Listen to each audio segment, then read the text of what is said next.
권능을 이 피울 때까지 예루살렘에 유하라고 했습니다. 자, 그럼 보세요. 누가복음 24장을 제가 원전으로 직역을 했어요. 보세요. 보라! 보라라는 그게 있습니다. 보라! 내가 아버지의 그 약속을 보내요.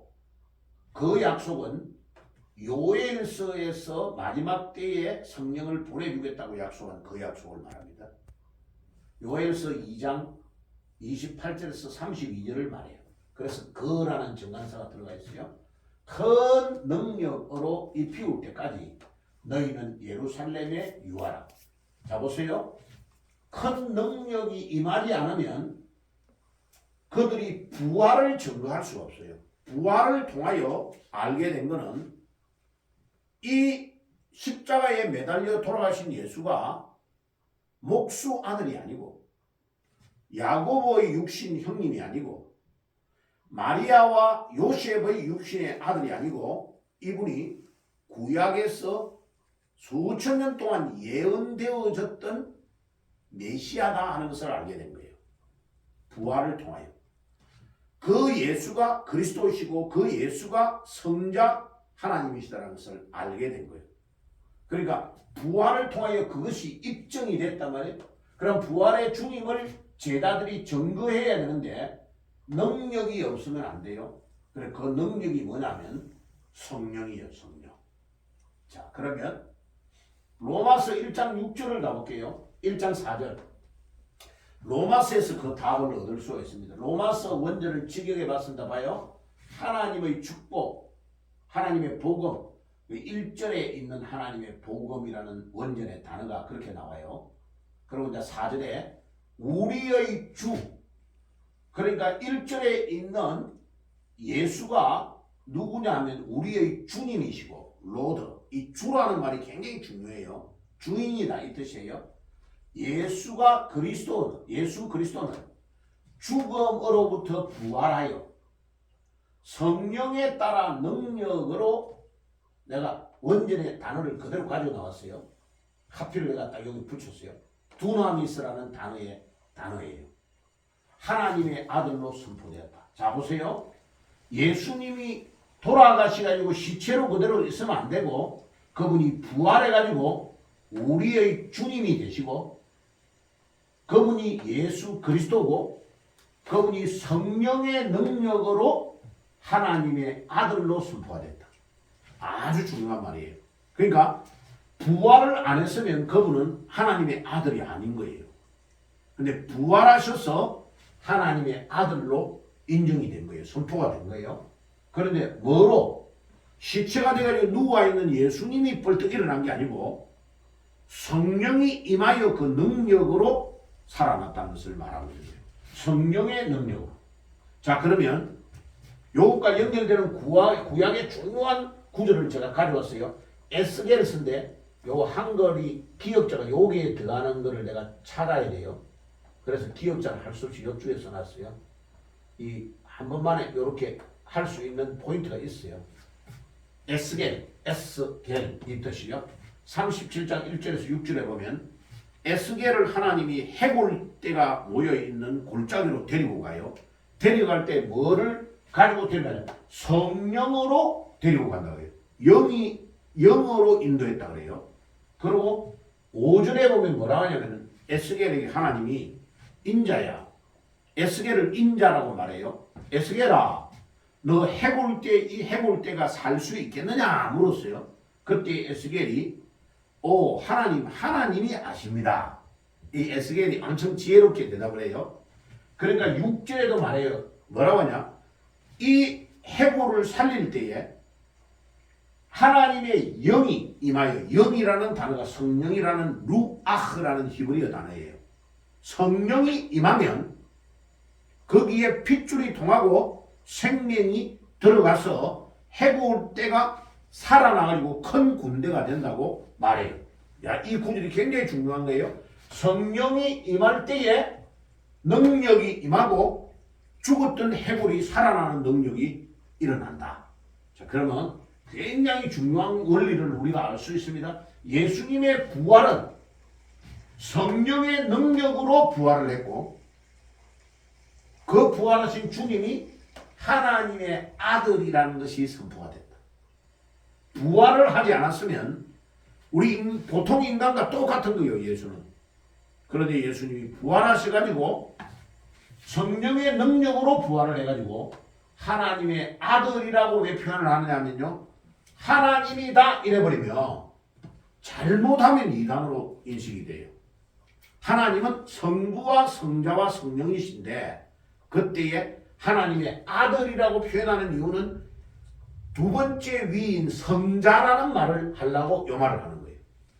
그래서 부활하신 주님은 성자 예수다 이 말이에요. 그런데 그분이 하나님은 맞죠. 하나님은 하나님이라고 하는 거죠. 자, 그래서 여기에서 우리가 알아야 될 것은 성령은 능력이다라는 것을 꼭 알아야 됩니다. 이게 로마서 1장 4절에 기록되어 있다. 그러면 이 예수가 로마서 1장에는 1장 1절 2절에는 복음이라고, 한글 성경은 복음이라고 표현합니다. 예수를 복음이라고 표현하는 거죠. 유앙겔론이라는 단어로 쓰고 있습니다. 자, 그러면 이제 우리가 알아야 될 것은 예수님의 제자들이 변화가 된 결정적인 계기가 두 개를 뽑을 수가 있어요. 다음 주에는 한 개를 더 말할 거예요. 부활하신 주님을 만나고 체험한 거다. 왜 체험이라는 단어를 썼냐면요, 만져도 보고 예수님하고 같이 음식도 먹고 했다 이 뜻이에요. 눈으로 그냥 이 봤다라고만 느끼면 안 되니까 체험했다는 단어를 넣는 거예요. 왜? 2000년이 지난 우리는 예수님을 우리의 육신의 눈으로 볼 수가 없잖아요. 그럼 우리는 예수님을 체험을 해야 됩니다. 거꾸로. 체험은 어떻게 할 수 있습니까? 예수의 이름으로 명령하면 귀신이 떠나간단 말이죠.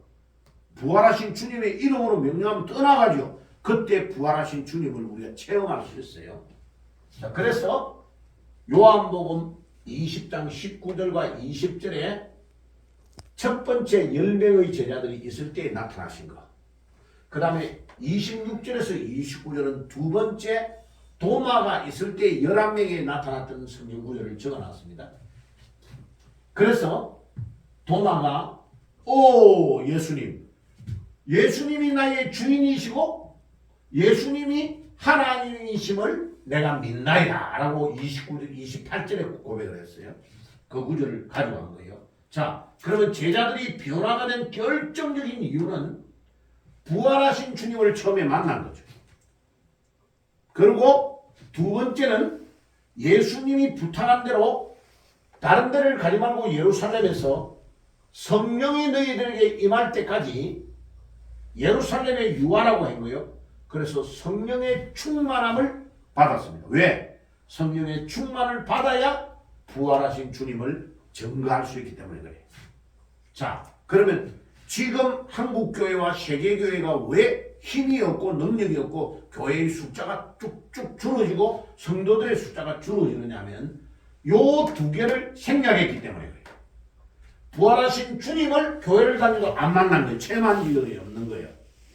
그리고 성령의 충만함을 받지를 못한 사람이 아주 많은 거예요. 받은 사람도 있어요.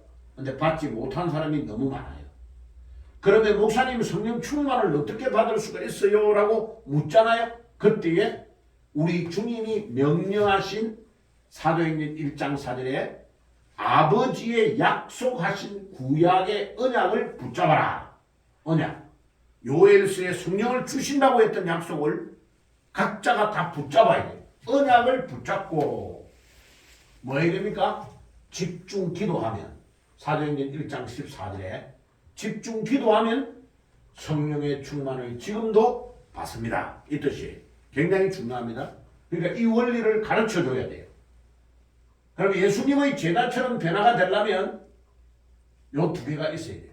그 다음에 이 예수님을 만나면 다음 주에 말할 거 회개운동이 일어나요. 회개운동이 안 일어날 수가 없어요. 부활하신 주님을 만나면. 자, 다음 주에 두 개를 설명할 거예요. 또 네 개를 말할 건데 완전히 제자들이 변화된 것. 그래서 제가 이거 써야 될 책 중에 제일 먼저 써야 될 내용이 이 내용을 먼저 해야 되겠다는 생각을 굉장히 많이 해요. 사람이 왜 안 바뀔까요? 사람이 완전히 바뀌려면 어떻게 해야 될까요? 해가지고 책의 제목을 써가지고 4개를 다음 주 거하고 연결해가지고 딱 써서 많이 두껍지 않게 얇게 하면서 땅 때려야 되겠다고 생각이 들어요. 자, 지난주에 유튜브로 내가 그렇게 올리니까 굉장히 많은 사람들이 들어봤어요. 자, 성령의 권능으로 성령의 능력으로 부활을 증거하라. 오늘 제목이에요. 이제 들어가보면 유튜브는 갑은 하루 했고 나번을 2번째 했어요. 이제 요번에 다 연결을 해가지고 하는 거예요. 그러면 사도행전 4장 33절을 원전을 직역해 볼까요? 사도들이 큰 권능으로 주 예수의 부활을 증거하니 그때 그들 모두 위에 은혜가 넘쳤다. 사도들도 권능을 받아가지고 증거하는 거예요. 큰 권능으로. 뭐요? 부활 다음에 성령의 충만함을 입었을 때 이 권능을 이미 그들이 듀나미스의 능력을 받은 거예요. 그래서 예수님이 우리의 주, 큐리우라는 이 예수님 우리의 주라는 주인이라는 것을 증거하고 예수님이 부활하신 것을 증거하니까 모든 사람들 위에 은혜가 넘치게 되었다. 이 말이에요. 자, 그러면 성령이 역사하면 예수님을 우리의 주인이라고 고백하는 운동이 일어납니다. 자, 그래서 고린도전서 12장 3절을 보세요. 고린도전서 12장 3절. 자, 제가 읽어볼게요. 고전 12장 3절이 굉장히 중요한 말이에요. 12장 3절을 제가 읽겠습니다. 그러므로 내가 너에게 알리노니 하나님의 영어로 말하는 자는 누구든지 예수를 주라 하지 아니하고, 그러니까 예수님을 성령으로 안 하면 예수님을 우리의 주인이라고 말을 못해요. 고백을 못하는 거예요. 성령이 임해야 예수님을 나의 주인이라고 고백할 수 있습니다. 야, 이것도 올렸는데요. 엄청 많이 들어오더라고요. 이게. 예수님이 주인이라는 걸 고백하려면 성령의 역사가 있어야 돼요. 자, 성령의 역사가 아니면 회개 운동이 일어나지 않습니다. 회개가 안 돼요. 성령께서 우리 마음에 막 움직여야 회개 운동이 일어나요. 예수의 이름으로 말미암은 회개와 재용서는 예루살렘으로부터 시작해 모든 족속에게 전파되어야 된다. 자, 그래서 요 누가복음 24장 47절은 굉장히 중요해요. 제가 한번 읽어볼게요. 누가복음 24장. 엠마오로 가는 두 제자에게 말씀하신 후에 49절. 볼지어다 내가 내 아버지께 약속하신 것을 너희에게 보내리니 너희는 위로부터 능력을 입혀질 때까지 이 성에 유하라. 자, 이 47절의 말씀이 굉장히 중요해요. 자, 그럼 제가 그림을 보여드릴게요. 보세요. 자, 이 그림이 아주 중요해요. 오늘 이 그림을 만드는데 시간이 꽤 걸렸어요. 자, 부활의 주님께서 성령을 보내주신다. 부활하신 주님께서 내가 하늘로 올라가야 너희들에게 유익이다. 그리고 내가 올라가야 성령을 내가 너희들에게 보내준다. 요 말을 하신 거예요. 이게 굉장히 중요한 말씀이에요. 그게 어디에 나오냐면 요한복음 16장 7절에 나와요. 자, 요한복음 16장 7절을 제가 읽어드릴게요. 요한복음 16장 7절에 뭐라고 했냐? 그러나 내가 너희에게 실상을 말하노니 내가 떠나는 것이 너희에게 유익이라. 내가 떠나지 아니하면 보혜사가 너희에게로 오시지 아니할 것이요 가면 내가 그를 너희에게로 보내리라. 자, 왜 유익이라고 말하냐 하면요, 예수님이 육신의 몸을 입고 이 땅에 계속 계시면 나사로처럼 옆에 마을에서 복음을 전하고 있을 때 나사로가 죽어가지고 시체가 돼가 4일이 된 거예요. 그러나 나사로가 죽었습니다. 우리 오빠가 죽었어요. 막 마리아와 마르다가 우리 집에 제발 와주세요 하니까 이미 4일이 돼가지고 시체가 썩어 있는 거죠. 붕대에 둥둥둥 감아가 시체가 썩어 있는데 예수님이 나사로의 무덤 앞에 가서 막 그 죽었다는 이야기를 듣고 예수님이 나사로의 죽음 때문에 눈물을 흘렸어요. 나사로야 나오너라 이러니까 무덤에서 일어난 거예요. 그죠? 그러니까 그와 같이 예수님이 육신을 가지고 있으면 다른 동네에서 전할 때는 여기에 바로 시공간을 초월해서 와 계실 수가 없어요. 그런데 부활하신 주님이 성천에가 올라가시고 성령이 강림하면 동시다발적으로 하나님을 믿는 모든 백성들에게 성령이 다 들어갈 수 있어요. 그거를 분녀라고 말합니다. 분녀. 나누어서 그냥 성령이 모두에게 아프리카에 있는 성도에게도 그 다음에 유럽에 있는 성도에게도 대한민국의 성도에게도 북한에 있는 성도에게도 미국에 있는 성도에게도 다 동시적으로 들어갈 수 있어요. 그래서 성령이 강림하는 것이 더 유익이라는 말이 그 말이에요. 자, 그래서 요한복음 16장 7절은 제가 너무 중요해가지고 이거 덮어요. 그래야 되겠다. 그래서 어떻게 그리면 제일 좋을까? 부활은 올라가고 예수님은 부활 예수께서 올라가시고 성천하시고 성령은 강림한다는 걸 그림으로 보여줘야 되겠다. 그래가 보여드린 겁니다. 예. 피카소 그림보다 좋죠?